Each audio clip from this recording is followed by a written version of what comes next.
नमस्कार. सर्वप्रथम सर्वांना श्री स्वामी समर्थ. स्वामी समर्थ महाराजांच्या नामस्मरणाने आपण आजच्या व्हिडिओला सुरुवात करूयात. स्वामींचरणी प्रार्थना करते आणि आजच्या व्हिडिओला सुरुवात करते. बघा, 9 ऑगस्ट रोजी रक्षाबंधन आलेलं आहे. दरवर्षी श्रावण शुक्ल पौर्णिमेला म्हणजे नारळी पौर्णिमेला आपण सगळेजण भावा बहिणीच्या अतूट नात्याची वीण असलेली राखी पौर्णिमेचा सण साजरा करत असतो. जगाच्या पाठीवर भाऊ बहीण एकमेकांपासून दूर जरी असले तरी भावा बहिणीचं नातं दिवसेंदिवस अजून घट्ट व्हावं, त्याच्यातील प्रेम, काळजी, परस्पर संवाद नेहमी टिकून राहावा व भावाने बहिणीचा कायम एक पाठीराखा व्हावं आणि बहिणीने सुद्धा भावाची एक पाठराखी व्हावं म्हणून रक्षाबंधन दरवर्षी साजरे केले जाते. बघा, 2025 मध्ये पौर्णिमा ही तिथी 8 ऑगस्टला दुपारी 2:12 सुरू होत आहे आणि 9 ऑगस्ट रोजी दुपारी 1:24 असणार आहे. म्हणजेच उदयतिथीनुसार आपल्याला राखी पौर्णिमा ही 9 तारखेला साजरी करायची आहे. आता 9 ऑगस्ट या दिवशी राखी बांधण्याचा वेळ बघा, दुपारी पौर्णिमा 1:24 असणार आहे. त्यामुळे आपण दुपारी 1:24 पौर्णिमा तिथी असेपर्यंत राखी आपल्या भावाला बांधायची आहे. आता भद्रकाळामध्ये रक्षाबंधनाचा सण साजरा करणं शुभ मानलं जात नाही. त्यामुळे यंदा 2025 मध्ये रक्षाबंधन सणादरम्यान भद्रकाळाचे सावट आहे की नाही, तर पहा, यंदा भद्रकाळाचे सावट या रक्षाबंधनाला नाही. कारण 9 ऑगस्टला सकाळी सूर्योदय होण्याच्या अगोदर भद्रकाळ संपत असल्यामुळे 9 तारखेला आपल्याला राखी पौर्णिमेच्या दिवशी भद्राची सावली नसणार आहे. पण राहू काळ हा सकाळी 1.5 तास असल्यामुळे आपल्याला त्या वेळेमध्ये राखी बांधायची नाही. तसेच शुभ मुहूर्त, अभिजित मुहूर्त व राहू काळ याची संपूर्ण माहिती पुढे आपण सविस्तर जाणून घेऊयात. त्या अगोदर रक्षाबंधन विषयी संपूर्ण माहिती पाहूयात. येत्या 9 ऑगस्टला शनिवारी रक्षाबंधन आलेलं आहे. रक्षाबंधन कशा प्रकारे साजरं करावं, भावाच्या औक्षणासाठी ताट तयार करत असताना काय काय वस्तू त्यामध्ये ठेवाव्या, औक्षण योग्य पद्धतीने कसं करावं व कोणत्या वेळेत करावं, या दिवशी कोणत्या नियमांचे पालन करावे, मासिक पाळी, सुतक, विटाळ, गरोदर महिला यांनी रक्षाबंधन साजरे करावे का, शुभमुहूर्त व राहू काळ कोणत्या वेळेत आहे, याबद्दल संपूर्ण माहिती आपण व्हिडिओमध्ये तुम्हाला मिळून जाईल. व्हिडिओ संपूर्ण पहा. चला मग व्हिडिओला सुरुवात करूयात.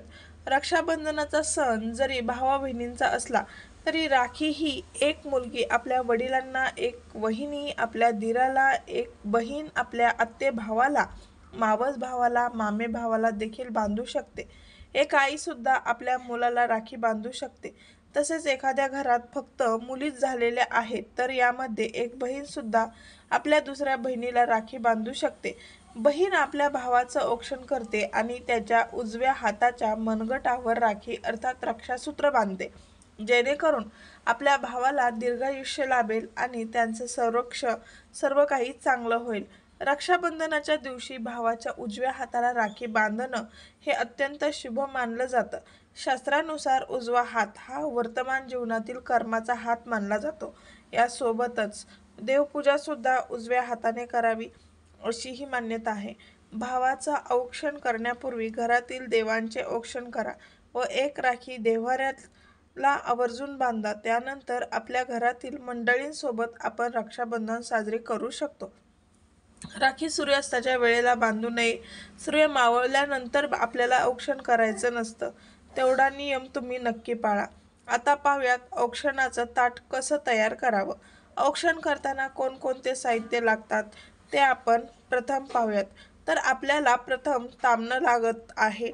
त्यामध्ये आपण हळदी कुंकू बरोबर मध्यावर अक्षता ठेवायच्या असतात. तसेच उजव्या हाताला सुपारी, अंगठी ठेवायची. तसेच मध्येच निरंजन पेटवून ठेवायचं असतं आणि डाव्या हाताला कापूस व दुर्वा ठेवाव्या. हे औक्षणाचे ताम्हणं खाली ठेवताना अगोदर तांदूळ खाली ठेवा आणि त्याच्यावरती नंतर ताम्हणं ठेवावे. आता ओवाळताना म्हणजेच औक्षण करताना ज्या गोष्टी वापरल्या जातात त्या आपण का वापरल्या जातात याबद्दल आपण थोडक्यात त्यांच्याविषयी माहिती घेऊयात. तर प्रथम निरंजन याविषयी माहिती जाणून घेऊयात. औक्षण करताना निरंजन का बरे वापरतो, तर निरंजन म्हणजे दिवा.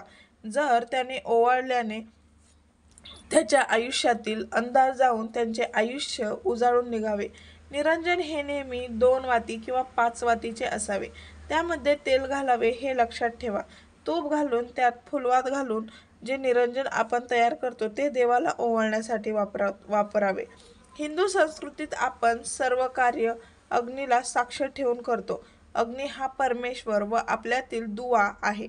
आपण ज्याला ओवाळतो त्याचे शुभ कल्याण व्हावे अशी प्रार्थना सदिच्छा परमेश्वरांपर्यंत अग्नीमार्फत जावी म्हणून निरंजन पूजा आरती करतात, दिवा लावतो. तसेच आता आपण सुपारी पाहूया. त्याचं आयुष्य सुपारीसारखे टणक व मजबूत व्हावे म्हणून आपण औक्षण करताना सुपारी वापरतो. सोने सोनेने का ओवाळावे, चांदीने का नाही बरे? तर त्याचे आयुष्य सोन्यासारखे निकलंक होऊ, त्यांच्या आयुष्याला सोन्यासारखे झळाळी येऊ. अगदी साधा सोपा अर्थ आहे. आता अक्षदा करतानाही अखंड तांदळाची अक्षदा असावी. ती कुंकू किंवा हळद कुंकू लावलेली किंवा बनवलेली असावी. म्हणजे पांढरे तांदूळ घेऊ नका. अक्षदांनी आपण आशीर्वाद देतो. तसेच त्या शुभकार्याही वापरल्या जातात. ओवाळून झाल्यावर शेवटी डोक्यावरती कापूस ठेवायचा म्हणजे कापरासारखा म्हातारा हो, म्हणजे कापसासारखे पांढरे केस होईपर्यंत तुला भरपूर आयुष्य मिळो, असा कापूस डोक्यावर ठेवण्याचा अर्थ आहे. माझी आजी कापसाबरोबर दुर्वा पण घ्यायची आणि दुर्वासारखा ताठ कणा असू दे आणि कापसासारखा म्हातारा हो असा आशीर्वाद द्यायची. थोडक्यात काय तर चांगले आरोग्य मिळो असा आशीर्वाद द्यायचे. आता औक्षण कसे करावे ते पाहूयात. आपण प्रथम ताम्हणे हे तांबे किंवा पितळीची किंवा चांदीचे असावे. ताट किंवा ताटली नसावी. निरंजन लावावे. ओवाळताना पूर्व किंवा पश्चिम किंवा उत्तर दिशेला तोंड असावे. फक्त दक्षिण दिशेला नसावे. प्रथम पाठ मांडावा. पाटाभोवती रांगोळी काढावी.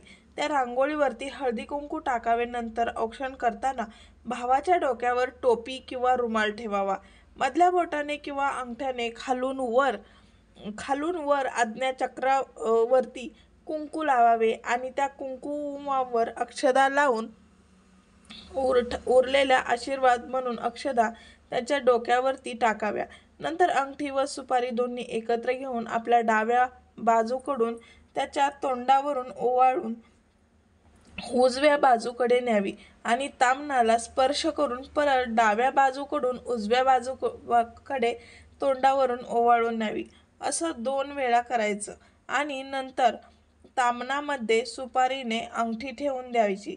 त्याच्यानंतर 2 हातात ताम्हणं घ्यायचे. एका हातात घ्यायच्या नाहीयेत आणि डावीकडून उजवीकडे म्हणजेच घड्याळाच्या दिशेने असे 3 वेळा ओवाळायचे. ओवाळत असताना अक्षवंत हो, यशवंत हो, कीर्तिवंत हो असं ओवाळताना 3 वेळा म्हणायचे.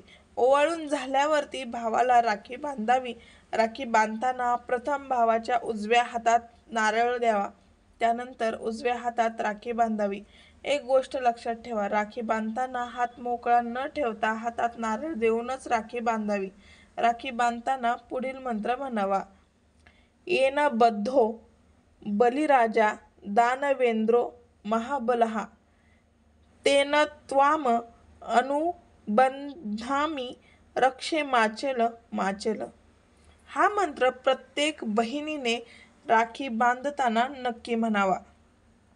यानंतर या मंत्राचा उच्चार करूनच भावाच्या उजव्या हातात राखी बांधावी. नंतर भावाला काहीतरी गोड खायला द्यावे, जसे की पेढे, मिठाई वगैरे. आता शेवटी रक्षाबंधनाला बहिणीला ओवाळणी म्हणून काय द्यावे? भावाने बहिणीला ओवाळणी काय द्यावी तर सोनं देऊ नये, कारण सोनं गरम असतं आणि त्यामुळे बहिणीचा स्वभाव रागीट व तापट होतो असं म्हटलं जातं. म्हणून बहिणीला ओवाळणी म्हणून चांदीच्या वस्तू देऊ शकता, मिठाई, कपडे, पैसे देऊ शकता. त्यानंतर भाऊ लहान असेल तर बहिणीच्या भावाने पाया पडावे. जर भाऊ मोठा असेल तर बहिणीने भावाच्या पाया पडावे. तर अशा पद्धतीने तुम्ही रक्षाबंधन साजरे करू शकता. आता जर तुमच्या घरामध्ये सोयर असेल, सुतक असेल तर तुम्ही रक्षाबंधन साजरं करू नका. पुढच्या वर्षी रक्षाबंधन येईल त्यावेळेस तुम्ही राखी बांधू शकता. त्याचबरोबर ज्यांना मासिक धर्म आहे अशा मुलींनी, अशा महिलांनी सुद्धा रक्षाबंधन साजरं करू नका. कारण ही एक पूजाच आहे. तसेच गर्भवती महिला की ज्या महिला प्रेग्नंट आहेत, गरोदर आहेत, तर त्या राखी बांधून शकतात, रक्षाबंधन साजरं करू शकतात. त्यानंतर राखी आपण कशी बांधावी? राखी बांधताना तुम्ही पिवळ्या, हिरव्या किंवा इतर रंगाची राखी घेऊ शकतात, परंतु राखी चुकूनही काळ्या रंगाची, काळ्या धाग्याची घेऊ नये. लाल, पिवळा किंवा केशरी धागा असलेली अशी राखी घ्या. तसेच ती अर्थपूर्ण असावी, शुभचिन्ह वगैरे असलेली असावी. राखी तुटल्यास तिला नाण्यासह झाडाखाली ठेवण्याचा सल्ला धर्मशास्त्रामध्ये देण्यात आलेला आहे. त्यानंतर राखी बांधल्यानंतर ती कधी काढावी? तर बघा, रक्षाबंधनाच्या दिवशी बांधलेली राखी 24 तासानंतर तुम्ही काढली तरी चालते. त्याचप्रमाणे जन्माष्टमी सणाच्या दिवशी राखी काढली जाऊ शकते किंवा काही लोक जोपर्यंत राखी किंवा रक्षासूत्र स्वतःहून निघत नाही तोवर ती काढत नाहीत. आता जाणून घेऊया राखी बांधण्याचा शुभ मुहूर्त. भद्रकाळात किंवा राहू काळात केलेल्या कामात अनुचित घटना घडण्याची शक्यता असते. यामुळेच भद्रकाळात कोणतीही शुभ कार्य आणि मंगल कार्य केली जात नाहीत. यंदा नारळी पौर्णिमा ही 8 ऑगस्ट 2025 वार शुक्रवार या दिवशी दुपारी 2:12 सुरू होत आहे आणि 9 ऑगस्ट 2025 वार शनिवार या दिवशी दुपारी 1:24 संपत आहे. सूर्य उदय तिथीनुसार 9 ऑगस्ट 2025 वार शनिवार या दिवशी आपल्याला रक्षाबंधन साजरे करायचा आहे. 9 तारखेला ब्रह्ममुहूर्त हा पहाटे 4:22 पासून ते पहाटे 5:04 आहे. अभिजित मुहूर्त 9 तारखेला दुपारी 12:17 पासून ते दुपारी 12:53 आहे. 9 तारखेला राखी बांधण्याचा शुभ मुहूर्त ही पहाटे 5:35 पासून ते दुपारी 1:24 आहे. पण 9 तारखेला रक्षाबंधनाच्या दिवशी राहू काळ सुद्धा आहे. राहू काळ हा 9 तारखेला सकाळी 9 वाजता सुरू होत आहे आणि सकाळी 10:30 वाजता संपत आहे. त्यामुळे हा 1.5 तास सोडून तुम्ही 9 तारखेला सकाळी 5:30 वाजल्यापासून ते दुपारी 1:24 कधीही आपल्या भावाला राखी बांधू शकता.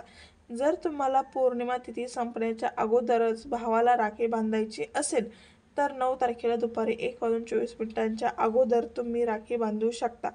पण ही पौर्णिमा तिथी सूर्याने बघितलेली आहे आणि उदय तिथीनुसार आपण 9 तारखेला पौर्णिमा साजरी करणार आहोत, तर ही दिवसभरासाठी पौर्णिमा तिथी मानली जाते.